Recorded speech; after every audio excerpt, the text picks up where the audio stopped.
ಈಗಾಗಲೇ ನಿಮ್ಗೆ ಹೇಳಿದಾಗ ಶಹಬಾಜ್ ಶರೀಫ್ ಪ್ರಧಾನಿಯವರು ತಾವು ಒಂದು ಹೆಜ್ಜೆ ಇಡ್ತಾ ಇದ್ದಾರೆ. ಅಂದರೆ ಇದರ ಅರ್ಥ ಭಾರತದ ಹೆಜ್ಜೆಗೆ ಮತ್ತೊಂದು ಹೆಜ್ಜೆ.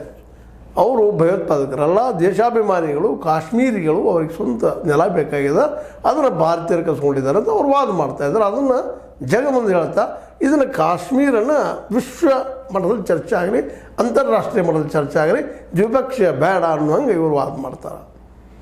ನಮ್ಮದು ಈಗಾಗಲೇ ಇದಪ್ಪ ಒಪ್ಪಂದ ಆಗಿದೆ 1971 ಪ್ರಕಾರ, ಶಿಮ್ಲಾ ಆ್ಯಕ್ಟ್ ಪ್ರಕಾರ ನಾವಿಬ್ಬರು ನಾವು ಬಗೆಹರಿಸ್ಕೋಬೇಕಂತ ಭಾರತದವ್ರು ಅಂತಾರೆ.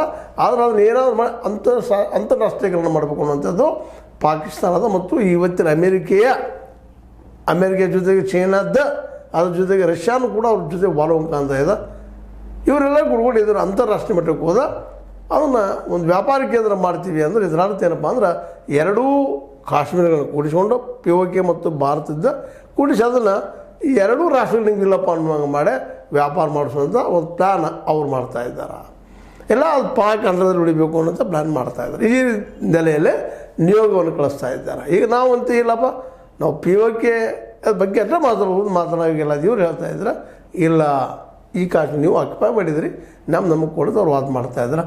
ಇವ್ರ ಮಧ್ಯದಲ್ಲಿ ಪಕ್ನಿಗಳು ಇಲ್ಲಪ್ಪ, ನಾವು ನಿಮ್ಮಿಬ್ಬರ ಮಧ್ಯದಲ್ಲೇ ನಾವು ಸಿಕ್ಕೊಂಡು ಸಾಯ್ತಾ ಇದ್ದೀವಿ, ನಮಗೆ ಸ್ವತಂತ್ರ ಪಕ್ನಿ ಸ್ಥಾನ ಮಾಡಿರಿ ಅಂತ ಅವ್ರದ್ದು.